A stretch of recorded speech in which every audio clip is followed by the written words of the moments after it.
ಇವತ್ತು ಗ್ರೇಟರ್ ಬೆಂಗಳೂರು ಅಂತ ಹೆಸರಿಟ್ಕೊಂಡವ್ರೆ ಮಹಾನ್ ಭಾವ.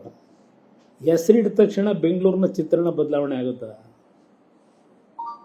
ಹೆಸರಿಟ್ಟ ತಕ್ಷಣ ನೀವು ಏನು ಹೆಸರಿಟ್ರೂ ನೀವು ಎಲ್ಲೆಲ್ಲಿ ಏನೇನು ಸಮಸ್ಯೆ ಇದೆ ಆ ಸಮಸ್ಯೆಗಳಿಗೆ ಯಾವ ರೀತಿ ಸರ್ಕಾರದ ಜನತೆ ದುಡ್ಡು, ಸರ್ಕಾರದ ದುಡ್ಡು ಅನ್ನೋದಕ್ಕಿಂತ ಹೆಚ್ಚಾಗಿ ಜನಗಳ ತೆರಿಗೆ ಹಣ ಸದ್ಬಳಕೆ ಗುಣಾತ್ಮಕವಂತ ಕೆಲಸ ತಗೊಳ್ಳದೆ ಇಷ್ಟ ಬಂದಾಗ ನೀವು ಮಾಡ್ಕೊಂಡ್ರೆ ಎಷ್ಟೆಷ್ಟು ಖರ್ಚಾಗಿದೆ. ಈಗ ರಾಜಕಾಲುವೆ ಹೆಸರಿನಲ್ಲಿ, ಹೂಳೆತ್ತ ಹೆಸರಿನಲ್ಲಿ, ಕಸ ಕ್ಲೀನ್ ಮಾಡೋ ಹೆಸರಿನಲ್ಲಿ ಏನೇನಾಗಿದೆ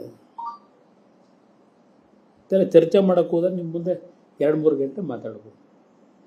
ಆದ್ದರಿಂದ ಈ ಸರ್ಕಾರ 2013ರಿಂದ 2018 ಸಿದ್ದರಾಮಯ್ಯ ನೇತೃತ್ವದ ಸರ್ಕಾರವೇ, ಕಾಂಗ್ರೆಸ್ ಸರ್ಕಾರದ ಮಹಾನಗರ ಪಾಲಿಕೆ 5 ವರ್ಷ ಇದ್ರಿ. ಏನು ಮಾಡಿದ್ರಿ ಬೆಂಗಳೂರಿನ ಈ ಸಮಸ್ಯೆಗಳಿಗೆ? ಹೇಳಿ, ಯಾವುದಾದ್ರೂ ಒಂದು ಉತ್ತಮವಾದಂಥ ಕೆಲಸ ಏನು ಮಾಡಿದ್ದೀವಿ ಅನ್ನೋದು ಹೇಳಬೇಕಲ್ಲ. ಆ 5 ವರ್ಷದಲ್ಲಿ ಈ ಸಮಸ್ಯೆಗಳಿಗೆ ನಾನು 20 ತಿಂಗಳಲ್ಲಿ BJP ಜೊತೆ ಸೇರಿ ಏನು ಮಾಡಿದ್ದೀನಿ ಅನ್ನೋದು ಕಂಡುಬಂದೆ. ಇಲ್ಲಿ ಪೆರಿಫೆರಿಯಲ್ ರಿಂಗ್ ರೋಡ್ಗೆ 14 ತಿಂಗಳಿದ್ನಲ್ಲ ನಾನು, ಇವ್ರ ಜೊತೆ ಸರ್ಕಾರ ಮಾಡಿದ್ನಲ್ಲ. 4,000 ಕೋಟಿನ ಆ ರೈತರ ಭೂ ಸ್ವಾಧೀನ ಮಾಡ್ಕೊಳ್ಳೋದಕ್ಕೆ ಹಣ ಕ್ಯಾಬಿನೆಟ್ಟಲ್ಲಿ ತೀರ್ಮಾನ ಮಾಡದೆ ಕೊಡ್ತೀನಿ ಅಂತೇಳಿ, ಕೊಡಬೇಕು ಅಂತೇಳಿ ಏನಪ್ಪ ಬಣ್ಣ ಬೆಂಗಳೂರು ನಗರಕ್ಕೆ, ಪೆರಿಫೆರಿಯಲ್ ರಿಂಗ್ ರೋಡಿಗೆ. ಒಂದು ಬೆಂಗಳೂರು ನಗರದಲ್ಲಿ ನಿಮಗೆ KR ಪುರಮಿಂದ ಒಂದು ಲೈನು 9,000 ಕೋಟಿ ವೆಚ್ಚದಲ್ಲಿ ಎಲಿವೇಟೆಡ್ ಕಾರಿಡಾರ್ ರೋಡು, ಅದಕ್ಕೆ ಹಣ ಕೊಡೋದಕ್ಕೂ ತೀರ್ಮಾನ ತಗೊಂಡೆ. ಪರಮೇಶ್ವರ್ ಅವರು ಬೆಂಗಳೂರಿನ ಉಸ್ತುವಾರಿ ಸಚಿವರು. ನನ್ನ ಗಮನಕ್ಕೆ ಬರದೆ ಇವೆಲ್ಲ ಯಾಕೆ ಮಾಡ್ತೀರಿ? ಬೆಂಗಳೂರು ನಗರದಲ್ಲಿ ಏನೇ ಕೆಲಸ ಮಾಡಬೇಕು ಅಂತ ನನ್ನ ಗಮನಕ್ಕೆ ತರಬೇಕು. ನಿಮ್ಮ ಜವಾಬ್ದಾರಿ ಇಲ್ಲ, ನನಗೆ ಬಿಡಬೇಕು ನೀವು. ಇದನ್ನು ಕ್ಯಾಬಿನೆಟ್ನಲ್ಲಿ ಹೇಳ್ತಾರೆ, ಈ 14 ತಿಂಗಳು ಆಡಳಿತ ನಡೆಸಬೇಕಲ್ಲ.